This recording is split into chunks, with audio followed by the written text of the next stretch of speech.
오늘 우리 계시는 하나님의 말씀은 로마서 15장 1절부터 7절까지 말씀입니다. 제가 가진 성경 신약성경 260페이지 로마서 15장 1절부터 7절까지 말씀, 봉독할 때에 살아계신 하나님의 음성으로 들으시기 바랍니다. 믿음이 강한 우리는 마땅히 믿음이 약한 자의 약점을 담당하고 자기를 기쁘게 하지 아니할 것이라. 우리 각 사람이 이웃을 기쁘게 하되 선을 이루고 덕을 세우도록 할지니라. 그리스도께서도 자기를 기쁘게 하지 아니하셨나니 기록된 바 주를 비방하는 자들의 비방이 내게 미쳤나이다 함과 같으니라.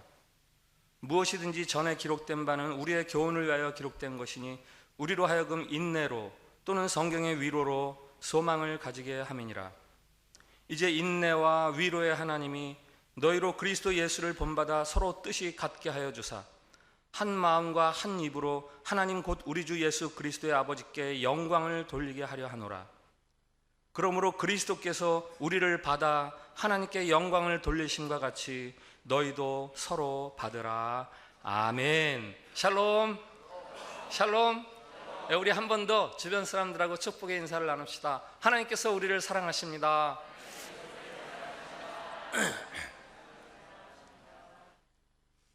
네, MBTI라는 성격 검사 방법이 있지요. 이게 사람마다 성격의 유형을 좀 분류를 비슷비슷한 이렇게 16가지로 유형을 분류를 했는데, 그렇게 분류하는 방법은 어떤 한 사건을 가지고 사람들이 반응하는 게 다 다르다는 것을 캐치했기 때문에 그렇게 그것으로 사람들을 분류하는 거죠.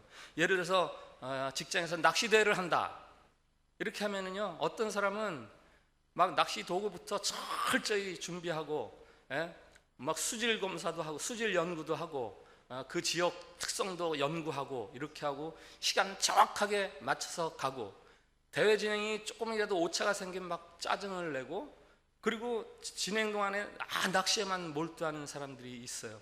반면에 어떤 사람은 낚시대회 가는데 화투를 가지고 가요. 그래가지고 낚시 들여놓고 고스톱 치면서 그러면서 낚시하는 사람도 있고, 어떤 사람은 낚시보다도 그날 새벽 4시까지 김밥을 쌉니다. 자기만 먹는 게 아니라 동료들 다 같이 나눠 먹으려고 4시까지 김밥 싸는 사람도 있고, 어떤 사람은 낚시는 안 하고 가서 시를 써요. 이렇게 묵상, 와 참 좋다 하면서 시를 쓰고, 어떤 사람은 가다가 낚시보다 등산이 좋겠다 그리고 등산으로 빠지는 사람도 있어요. 이 MBTI의 결론입니다. 성격 유형 16가지 중에서 좋은 성격, 나쁜 성격은 없다.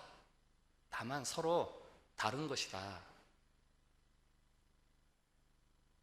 로마교회, 로마서를 쓴 독자인 로마교회는 그 구성상 매우 복잡한 교회죠. 유대인과 이방인이 함께 이루고 있는 교회였습니다. 유대인들이 어떤 사람들입니까? 아주 독특한 사람들이죠. 자기들의 민족의 선민으로서의 그 우월감에 사로잡혀서 다른 민족들은 다 이방인들이라고 이렇게 무시하던 사람들이에요. 그러나 그 교회에 같이 이루고 있는 또 로마의 그 이방인들은 어떻습니까? 그들에게 유대인은 누구예요? 시골뜨기 출신들이에요. 시골뜨기들이 와가지고 교회에서는 내로라 하고 자리를 잡고 이렇게 자리를 차지하고 있어요. 속이 편하지 않습니다. 서로 음식도 다르고, 중요하다고 생각하는 날도 서로 다르고, 절기도 서로 다르고, 문화적인 신앙적인 배경이 다른 데서 비롯되는 교회 안에 묘한 긴장감이 있어요. 갈등이 일어납니다. 사도 바울이 오늘 로마서 14장부터 15장 중반까지 굉장히 길게 교회 안에서 다른 사람과 어떻게 해야 되는가를 설명하는 이유가 바로 여기에 있습니다. 교회 안에서 다른 사람과 어떻게 잘 지내야 되느냐, 이게 로마서의 그 마지막 주제예요. 마지막 주제.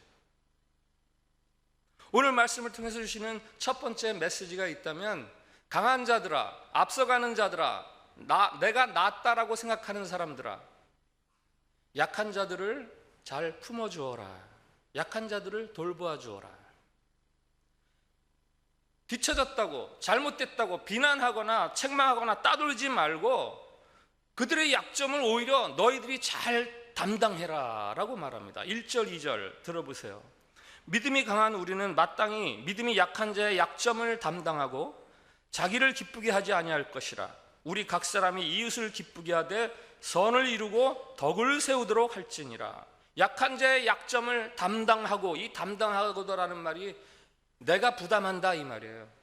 어떤 사람이 어떤 허물을 나타내면 그거를 내가 부담해라. 내 기쁨만 위해서 살려고 하지 말고 다른 사람의 기쁨을 위해서 살아서 선과 덕을 행하라. 다른 사람과 함께 어울려 살다 보면 반드시 누군가는 희생하고 양보해야만 그 관계가 이루어질 수 있습니다. 누가 먼저 희생해야 돼요?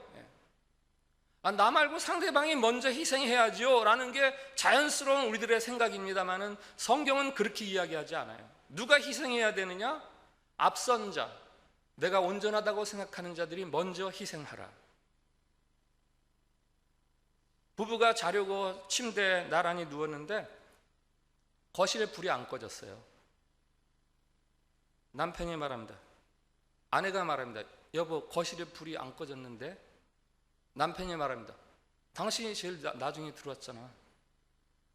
아내가 말합니다. 나는 화장실에 있다 온 건데 거실에는 당신이 있었잖아. 실갱이가 벌어집니다. 누가 꺼야 돼요?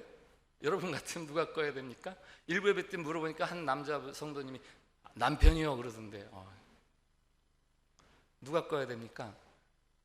더 사랑하는 사람이 끄는 거예요. 더 성숙한 사람이. 그래, 그리고 내가 나가서 끄는 거죠. 약한 자가 실족하여 넘어지거나 허물을 드러내면은 거봐, 내가 너보다 낫지 하고 자기를 증명하는 기회로 삼으려고 하지 마세요. 그의 허물을 같이 아파하고 감싸주고 돌봐주어야죠. 구약의 모세가 바로 그런 사람이었어요. 그가 시내산에서 하나님의 언약을 받으려고 시내산에 40일 동안 있는 동안에 산 밑에서 어떤 일이 벌어졌습니까? 이스라엘 백성들이 금송아지를 만들어서 이게 우리를 애굽에서 구해낸 신이다, 하나님이다 그러면서 금송아지를 예배했어요. 하나님 화가 나셨죠. 모세에게 말합니다. 내가 이 백성을 진멸하리라. 너에게 새로운 백성을 주리라. 새로운 나라를 만들 수 있게.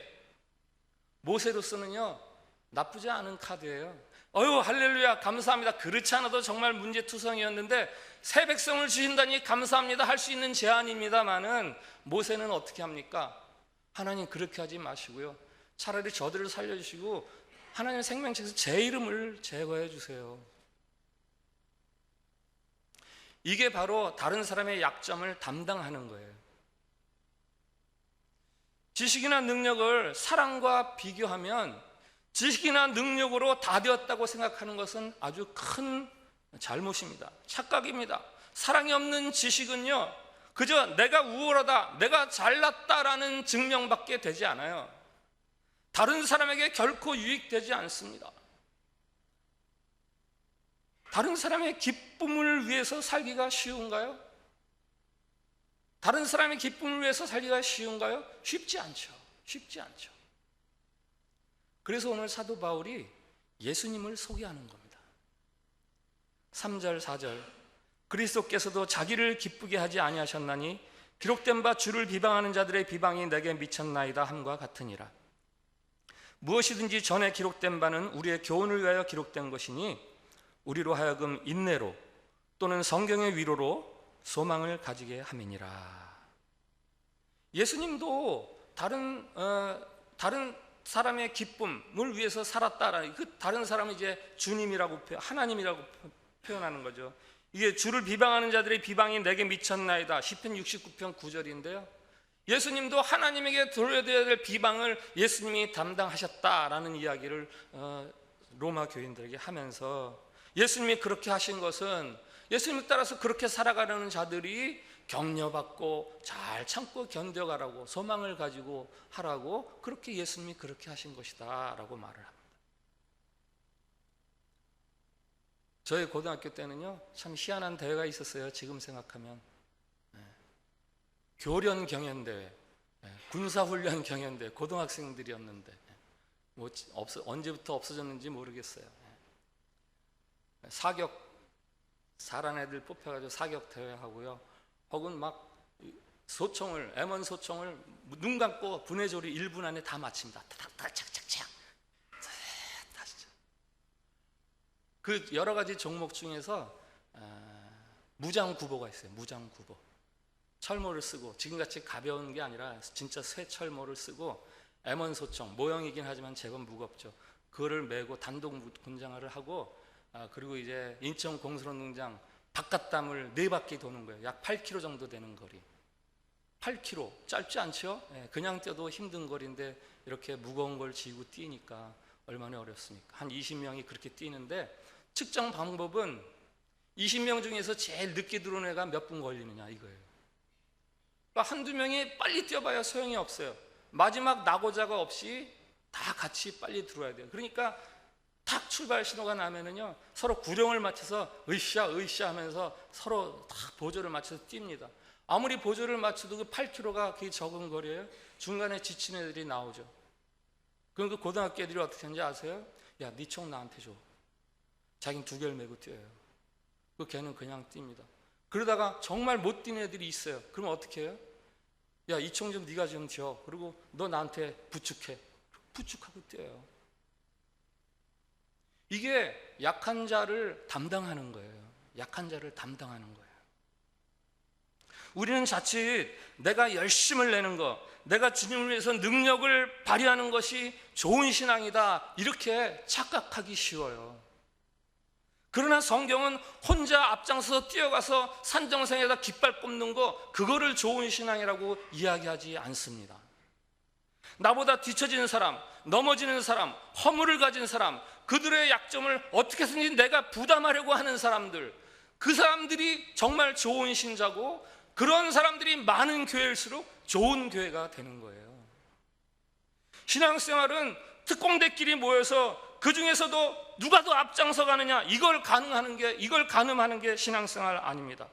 몇몇 뛰어난 사람들이 많아서 좋은 교회가 아니라 앞서가는 사람들 안에 하나님이 바라시는 바 곧 뒤처진 사람들을 얼마나 돌보아주고 이끌어주느냐, 그들의 약점을 내가 얼마나 부담하느냐, 그것이 있을 때에 그게 하나님이 기뻐하시는 참 좋은 교회가 되는 겁니다.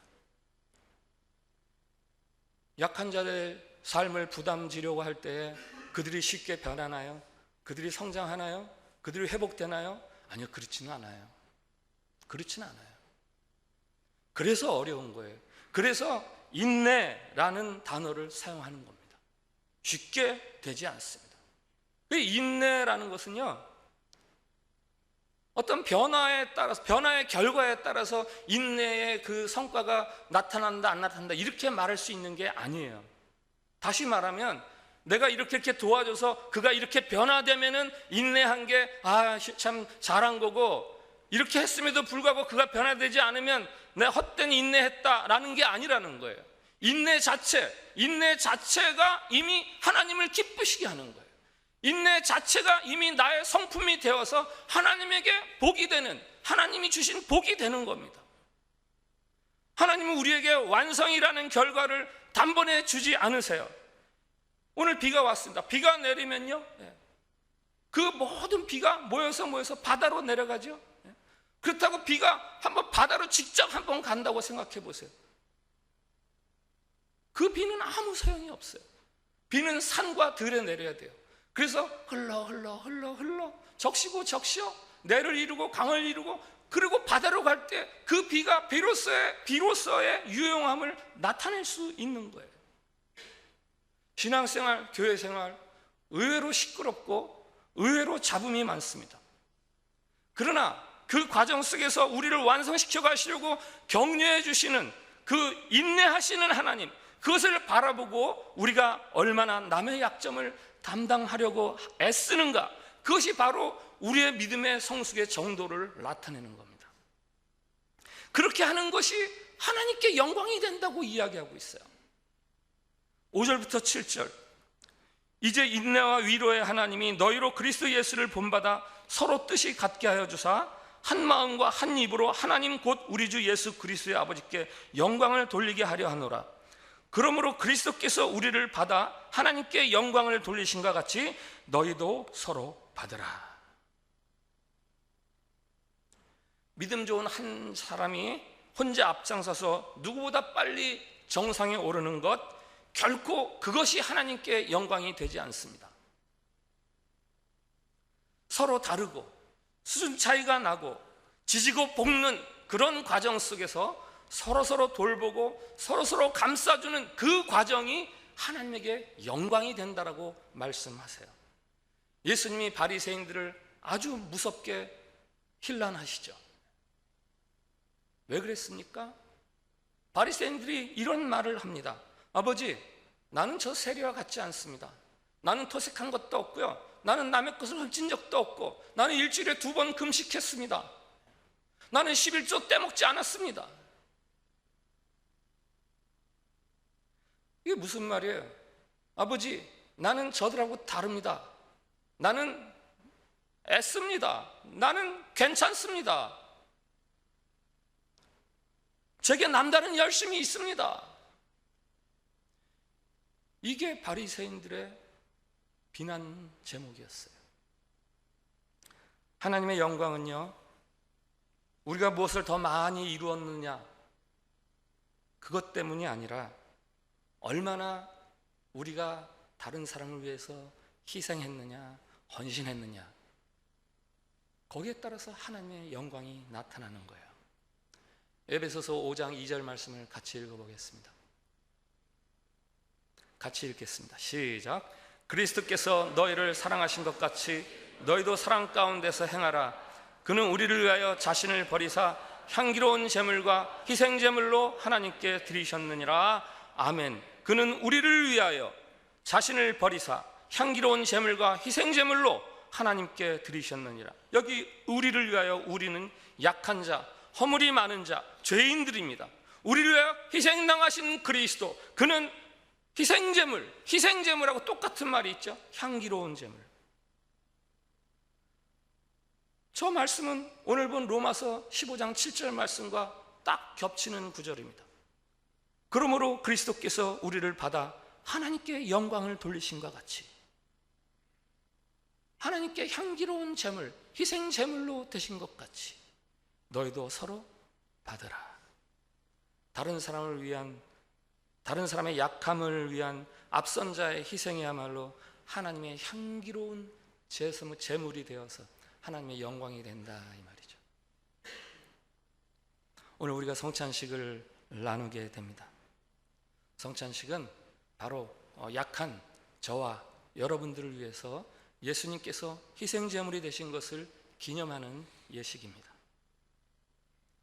우리도 서로 다른 사람의 약점을 담당하는 삶을 살기를 다짐하는 예식입니다. 그리고 우리가 먹고 마시는 예수 그리스도의 살과 피가 이제 우리 안에서 성령님께서 역사하셔서 그 같은 삶을 살아갈 수 있도록 해주시는 실질적인 능력이 나타나는 그러한 예식입니다. 교회 안에서는 맞는 말 하는 것, 옳은 말 하는 것도 나쁘지는 않습니다. 그러나 그것보다 더 중요한 것은 누가 더 감싸 주었는가, 누가 더 양보해 주었는가 하는 것이 더 중요합니다. 다른 사람을 위해서 자기가 희생하는 것, 이것보다 더 하나님이 좋아하시는 것은 없습니다.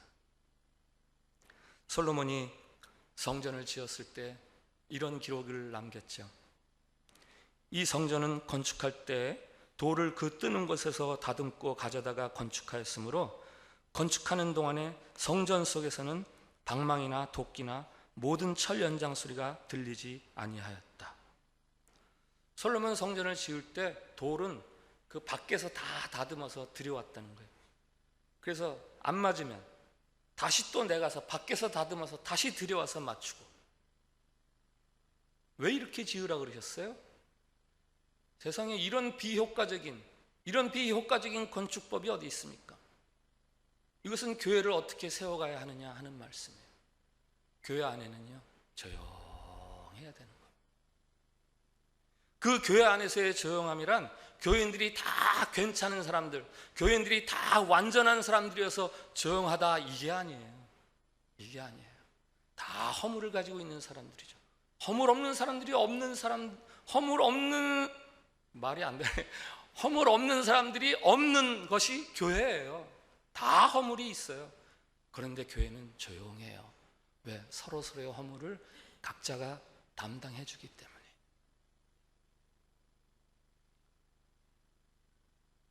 사도 바울을 통해서 하나님 우리에게 이렇게 말씀하세요. 여러분도 다른 사람의 약함을 서로 받아들이십시오. 그리스도께서 하나님의 영광을 드러내시려고 여러분을 받아들이신 것 같이 여러분도 서로 받아들이십시오. 기도하겠습니다. 하나님, 엉망진창 허물투성이인 우리를 사랑해 주시고 받아들여 주셔서 하나님의 영광스러운 백성이라고 칭해 주시니 정말 감사합니다. 부족한 우리를 받아주신 그 은혜를 따라 이제는 우리도 서로를 받아들이게 해 주시옵소서. 다른 사람의 약한 부분을 돌아보고 감싸주고 담당하고 내 유익보다 남의 기쁨을 먼저 생각하며 살게 해 주시고 그 같은 삶을 위해 인내하고 소망하여 하나님의 영광이 가득한 교회, 하나님의 영광이 가득한 성도들의 삶이 되게 해 주시옵소서. 예수님의 이름으로 기도합니다. 아멘.